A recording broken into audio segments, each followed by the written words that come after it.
Pada hari ini kita memasuki pada Saum Ramadan hari yang pertama. Setelah tadi malam kita semua menunggu di masjid ini, keputusannya sekitar jam 9 baru kita mulai sholat tarawih. Dan alhamdulillah kita bersabar menunggu pengumuman tadi malam, sehingga yang tarawih di masjid kita ini alhamdulillah penuh. Mudah-mudahan hari-hari berikutnya Allah Subhanahu wa Ta'ala senantiasa memberikan kesehatan dan kesempatan kita semua untuk menjadi tamu Allah di masjid ini di bulan yang mulia, bulan Ramadan. Jamaah subuh yang dirahmati Allah, Allah Subhanahu wa Ta'ala berfirman dalam Al-Qur'anul Karim, A'udzubillahi minasyaitonirrajim, Bismillahirrahmanirrahim. Ya ayyuhalladzina amanu kutiba alaikumussyiyam kama kutiba alal ladzina min qablikum la'allakum tattaqun. Wahai orang-orang yang beriman, telah diwajibkan atas kalian berpuasa di bulan Ramadan seperti halnya puasa itu telah diwajibkan bagi orang-orang sebelum kalian agar mendapatkan derajat takwa.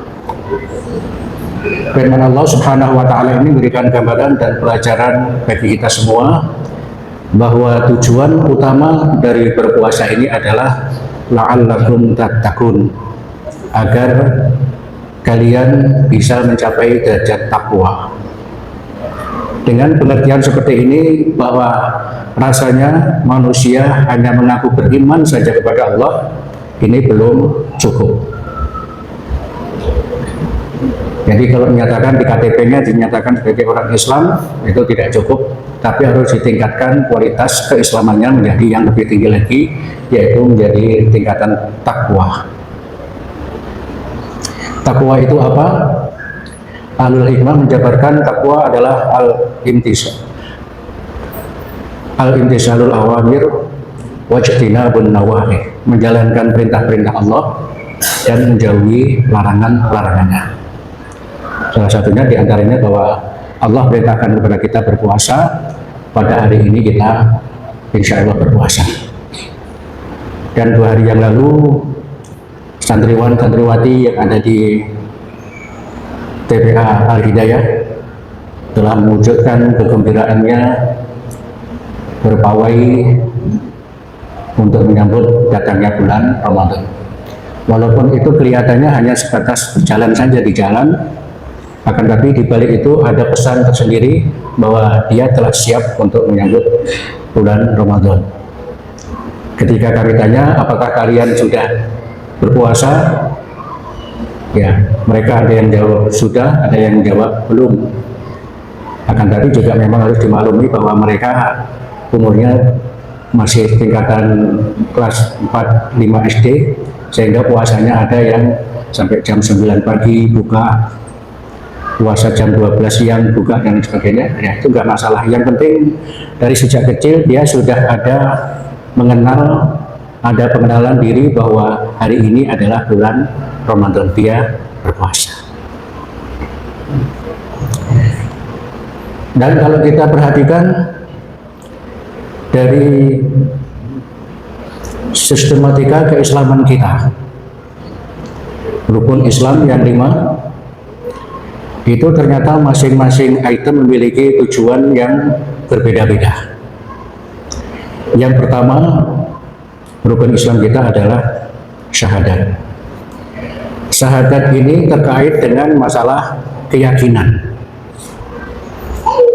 Kalau sebelumnya berkeyakinan bahwa kekuasaan di muka bumi ini ada di pohon-pohon yang angker, di tempat-tempat yang gawat, tapi ketika ia sudah bersyahadat, menyatakan diri asyhadu an la ilaha illallah wa asyhadu anna muhammadar rasulullah, maka dalam hatinya sudah mulai tertanam bahwa yang paling berkuasa di muka bumi ini hanyalah Allah Subhanahu wa Ta'ala, dan sebagai panduan beribadah kepada Allah, pemandunya adalah Muhammad Rasulullah.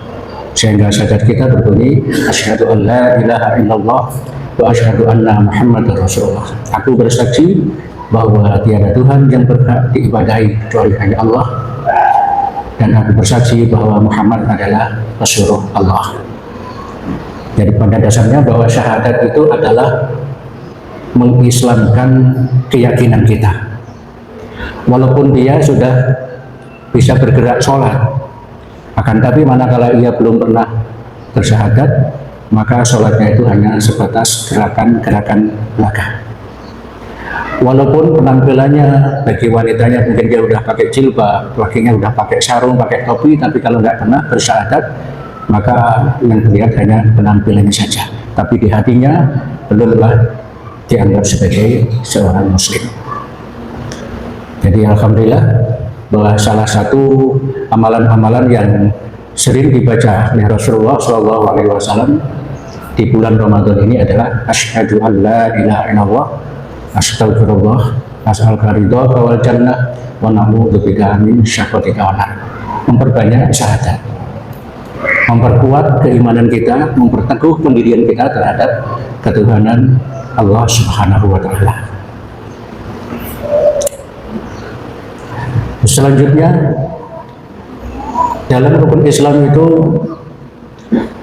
adalah sholat. Sholat ini terkait dengan masalah mengislamkan organ tubuh kita. Karena rasanya bahwa Islam itu punya syariat dan tidak cukup hanya diyakini bahwa agama Islam, akan tapi harus diwujudkan apa buktinya kalau kita ini menjadi orang Islam. Salah satu bentuknya adalah berupa sholat. Di dalam sholat itu tangan kita bergerak sholat. Di dalam sholat itu punggung kita, pinggang kita, kaki kita, wajah kita ikut sholat. Artinya bahwa sholat adalah simbol keislaman organ tubuh kita. Makanya setiap hari kita diperintahkan untuk sholat.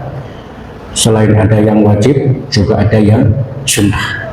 Apabila kita mendirikan sholat, berarti kita sedang memperagakan keislaman kita melalui ritual sholat. Dan yang ketiga, dalam rukun Islam itu adalah puasa. Dan alhamdulillah pada bulan puasa ini kita sudah siap memulai pada hari ini. Kita semua dalam keadaan sehat walafiat. Kita mampu menyelesaikan amalia Ramadan dengan baik dan sempurna, dan kita bisa meraih predikat takwa. Pada dasarnya tujuan daripada puasa ini adalah mengislamkan keinginan kita, mengislamkan nafsu kita. Ya, nafsu itu adalah keinginan, nafsu itu adalah kemauan atau harapan untuk mendapatkan atau meninggalkan sesuatu. Hal ini manakala tidak diislamkan, maka keinginan dan harapannya akan salah jalan. Ya, melalui media yang kita lihat secara luas dan bebas ini, Masya Allah, bahwa yang namanya kenakalan-kenakalan, ya, yang awalnya itu hanya sebatas jutaan, miliaran, sekarang malah triliunan. Ini kenapa? Tentu saja pelakunya bukan orang yang memiliki hawa nafsu yang Islam. Yang ada adalah nafsu-nafsu yang syaitaniyah, nafsu syaitan. Karena digambarkan bahwa manusia itu tidak bisa terbebas dari keinginan hawa nafsu, dan sesungguhnya nafsu itu cenderung mengajak ke arah kejelekan. Wa ma ubarri'u nafsi innan nafsa la'ammaratun bisu. Dan aku tidak bisa terbebas dari hawa nafsu, karena sesungguhnya nafsu itu cenderung mengajak ke arah kejelekan. Nafsu itu cenderung mengajak ke arah kemaksiatan. Ya, nafsu makan saja manakala dituruti apa maunya keinginan makan kita, ya sebenarnya makan nasi, sayur, ikan sudah cukup. Akan tapi untuk mencari tren yang lebih keren lagi, cari makanan yang harganya ratusan ribu, padahal 20.000, 30.000 aja sudah kenyang. Karena nafsu, ya. Maka yang dicari adalah makanan-makanan yang memiliki nilai harga tinggi demi gengsi. Illa ma rahimah rabbi, kecuali nafsu yang dirahmati oleh Tuhan. Alhamdulillah, manakala kita berpuasa dengan baik, dengan benar, ini akan mendidik nafsu kita menjadi nafsu yang Islam. Pada siang hari, di saat kita semua lapar, Di kiri kanan kita nggak ada orang lain, sementara di kulkas ada minuman yang segar, di dapur ada makanan-makanan yang enak. Karena kita sedang berpuasa, kita tidak mau makan, kita tidak mau minum. Kenapa? Kita sadar bahwa sedang mengendalikan nafsu, sedang berpuasa. Dan apabila itu terjadi, diharapkan bahwa setelah berpuasa pun kita juga tetap seperti itu. Artinya bahwa kalau kita lapar, kalau kita haus, ya lapar dan haus itu kita selesaikan dengan makan yang baik, makan yang tepat, makan yang tidak ada pemborosan dan sebagainya. Nafsu itu digambarkan seperti kuda dan manusia sebagai jokinya. Dapat dibayangkan kalau ada orang naik kuda, akan tapi nggak bisa memiliki ilmu joki kuda. Kudanya lari ke pasar, ya dia ikut ke pasar. Kudanya lari ke tempat-tempat maksiat, dia ikut lari ke sana. Kenapa? Karena dia tidak bisa mengendalikan kudanya. Demikian pula manakala nafsu kita ini tidak dikendalikan, tidak dilatih dengan cara berpuasa, maka yang terjadi adalah bahwa manakala terbersit hatinya ingin melakukan kemaksiatan, ya dilakukan kemaksiatan itu karena nggak bisa mengendalikan.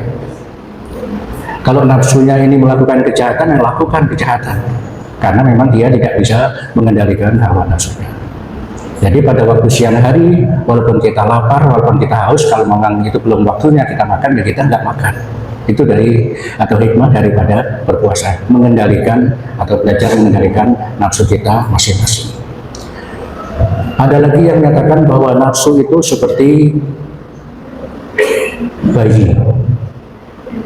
Bayi yang sedang menyusu sama bundanya, itu kalau belum puas nyusunya, lantas dilepas, dia akan merasa kurang, dia akan menangis. Jadi kita semua terkait dengan masalah nafsu ini, manakala tidak dikendalikan nafsunya, maka yang ada adalah kurang. Kalau kita menuju sesuatu, ingin mendapatkan sesuatu, lantas dihalang-halangi, dia akan marah. Akan tapi dengan puasa ini kita dilatih untuk mengendalikan hawa nafsu kita, dan kita tentu saja disadarkan bahwa itu hak kita. Seberapa itu punya kita atau punya orang lain, insya Allah dengan nafsu yang benar kita akan bisa membedakan. Selanjutnya, tujuan daripada puasa Ramadan adalah untuk meraih derajat takwa. Seperti yang tadi saya gambarkan bahwa manusia itu beriman saja tidak cukup, akan tapi harus menuju ke tingkatan yang lebih tinggi, yaitu tingkatan takwa. Allah Subhanahu wa taala menyatakan dalam Al-Qur'anul Karim surah Al-A'raf, Bismillahirrahmanirrahim, Ya bani Adam, qad anzalna 'alaikum libasa yuwari sawatikum wa risha wa libasut taqwa dzalika khair. Wahai keturunan Adam, sungguh telah kami berikan kepadamu suatu pakaian yang dapat menutup aurat dan perhiasan bagimu, akan tapi pakaian takwa itulah yang terbaik.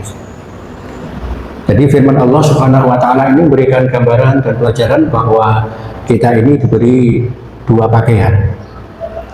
Yang pertama adalah pakaian dari aurat kita sehingga bisa tertutup seperti sekarang yang terlihat ini, sebagai perhiasan. Karena walaupun itu hanya sebatas pakaian, tapi di situ sudah bisa memberikan cerminan bahwa orang yang berpakaian itu rapi atau tidak rapi, bagus atau tidak bagus dan sebagainya. Dan di situ sudah terlihat. Dan pakaian itu yang memberikan adalah Allah Subhanahu wa taala. Walaupun tidak secara langsung diberikan berupa pakaian, akan tapi Allah memberikan kita rezeki, Allah memberikan kita fasilitas sehingga manusia bisa memiliki pakaian yang dapat menutup aurat kita masing-masing. Dan dengan pakaian itu dapat mencerminkan tentang identitas seseorang. Selanjutnya, dan pakaian yang lebih bagus adalah takwa. Walibasut taqwa dzalika khair, dan pakaian takwa itulah yang terbaik. Pakaian takwa adalah pakaian dari hati kita. pakaian yang menyelimuti rohani kita sehingga bisa berlaku yang anggun, bisa berlaku yang santun, karena memang hati kita hati yang bertakwa. Terkadang ada orang yang pakaiannya rapi, pakaiannya bersih, pakaiannya bagus, akan tapi karena hatinya tidak takwa, maka ia mengganggu orang, ia menipu orang, ia menyakiti orang. Kenapa terjadi? Karena yang bagus hanya pakaian auratnya saja, akan tapi pakaian batinnya ia tidak bagus. Jadi tujuan utama dari puasa adalah agar kita menjadi orang-orang yang bertakwa. Hadirin sekalian yang dirahmati Allah, insya Allah kita akan dipertemukan oleh Allah Subhanahu wa Ta'ala pada bulan Ramadan ini selama 1 bulan. Dan 1 bulan ini berbagai macam ibadah yang dilakukan nilainya akan dilipat gandakan. Oleh karena itu, mari kita optimalkan dalam beribadah, baik itu sholat berjamaah, mungkin membaca Al-Quran, atau beramal-amal yang lain berupa sedekah dan lain sebagainya. Ini kita tingkatkan karena memang nilainya dilipat gandakan oleh Allah Subhanahu wa Ta'ala, khusus di bulan Ramadan ini. Dan alhamdulillah bahwa di tempat kita telah disediakan fasilitas sholat tarawih. Ya, walaupun belum maksimal, akan tapi kita sudah berupaya membuat jamaahnya ini sejuk. Ada yang minta langsung dibelikan AC, akan tapi kita belum memungkinkan tempatnya ini karena masih belum sempurna masjidnya. Insya Allah kedepannya manakala masjid kita sudah rapi, masjid kita sudah keinginan-keinginan seperti itu akan membuat hati jamaah itu damai, insya Allah akan terpenuhi. Akan tapi bagi orang-orang yang bertakwa, bagi orang-orang yang hatinya sudah mantap menjalankan syariat Allah, maka masalah panas atau dingin dalam beribadah itu tidak jadi masalah, karena yang terjadi di situ adalah kesejukan hatinya. Dan alhamdulillah pula bahwa ibadah-ibadah sholat tarawih yang dilaksanakan di masjid ini insya Allah ibadah yang standar. Artinya apa? Tidak memburu jumlah sholatnya itu yang banyak atau yang sedikit, akan tapi yang diharapkan adalah kekhusyukan. Sungguh beruntung orang-orang yang beriman yang sholatnya khusyuk. Jadi kekhusyukan itu yang diutamakan. Jadi sholatnya nggak buru-buru. Karena kalau kita lihat di media itu ada yang sholat 23 rakaat tapi ditempuh dalam waktu yang singkat, 10 menit, ada yang 12 menit. Tapi kalau sholat yang dilaksanakan di sini sekitar 30 menit, nggak buru-buru. Kenapa sholat kita harus khusyuk? Karena sholat kita itu yang kita lakukan adalah mengharapkan ridha Allah, dan kita sedang menghadap Allah Subhanahu wa Ta'ala. Sering sekali kami sampaikan bahwa di awal sholat kita itu ada ikrar yang kadang-kadang itu diabaikan oleh umat Islam. Ikrarnya adalah wajhatu wajhiya lilladzi fataras samawati wal ardh. Aku hadapkan wajahku kepada Allah, zat yang telah menciptakan langit dan bumi. Jadi orang sholat yang tangannya sudah diikat takbir itu adalah orang yang siap menghadap Allah. Tapi kalau menghadap Allah lantas yang dibaca ini terlalu cepat, ya dapat dibayangkan saja kita menghadap orang lain, kalau ngomongnya terlalu cepat, buru-buru, maka kesan dari orang lain itu akan nggak baik. Itu ngomong apa gitu orang lain, ngomongnya buru-buru dan sebagainya. Nah ini kita menghadap Allah, dan di situ banyak ungkapan-ungkapan yang kita alamatkan kepada Allah. Di antaranya ketika kita mengucapkan ihdinas siratal mustaqim atau iyyaka na'budu wa iyyaka nasta'in ihdinas siratal mustaqim. Ya Allah, kepada Engkau kami mohon pertolongan. Iyyaka na'budu wa iyyaka nasta'in, hanya kepada Engkau aku beribadah dan mohon pertolongan. Apa yang kita minta? Ihdinas siratal mustaqim, tunjukkan kami pada jalan yang lurus. Ini ikrar kita kepada Allah Subhanahu wa Ta'ala, yang dengan Mengucapkan ikrar itu tangan kita sedekap. Artinya kita itu betul-betul nyerah kepada Allah dan kita membutuhkan pertolongan dari Allah Subhanahu wa taala. Ini alhamdulillah yang tadi saya katakan bahwa untuk sholat tarawih tempat kita nggak ngejar jumlah rakaatnya harus berapa, akan tetapi kita berupaya untuk mendirikan sholat dengan penuh kekhusyukan. Jadi ayat demi ayat dibaca dengan baik, gerakan-gerakan pun tidak buru-buru, tapi dengan penuh khusyuk. Karena secara langsung Rasulullah Shallallahu Alaihi Wasallam pernah menegur salah satu sahabatnya. Ia masuk masjid, setelah masuk sholat buru-buru, habis itu langsung bersalam, Assalamualaikum. Rasulullah menjawab, Waalaikumsalam warahmatullahi wabarakatuh. Ulangi lagi sholatnya. Sampai 3 kali dilakukan seperti itu. Sholatnya buru-buru, habis itu salam. Kemudian setelah sholat yang ketiga, dia dengan mengatakan, wahai Rasul, saya nggak bisa sholat yang lebih bagus daripada yang saya kerjakan tadi. Kemudian Rasulullah SAW menjawab bahwa intinya bahwa sholat itu ada tumak-ninah. Tumak-ninah itu artinya tenang. Kalau kita sujud, ya sujudlah, nikmati yang sujud itu dengan tenang, habis itu baru bangun. Kalau kita berdiri, ya berdirilah dengan tenang, dengan lurus, tegak lurus, habis itu baru bergerak lagi. Artinya tidak seperti orang yang buru-buru. Sholat kayak orang olahraga, tidak, dia seperti itu. Sholat yang dihayati, karena bacaan-bacaan sholat itu adalah ada unsur curhat kepada Allah Subhanahu wa taala. Jemaah subuh yang dirahmati Allah, barangkali inilah tausiah subuh perdana pada pagi hari ini. Insya Allah setiap habis subuh selama bulan Ramadan ini akan diadakan tausiah yang artinya pendalaman bekal hidup kita sehari-hari. Kita akan mendapatkan pencerahan dari Ustadz yang telah disusun dari panitia masjid. Ini yang dapat kami sampaikan. Mudah-mudahan Allah Subhanahu wa taala senantiasa memberikan kesehatan dan keafiatan kepada kita sehingga semua bisa menyelesaikan amalia Ramadan dengan baik dan sempurna, sehingga kita bersama keluarga mendapatkan predikat takwa. Amin ya rabbal alamin. Assalamualaikum warahmatullahi wabarakatuh.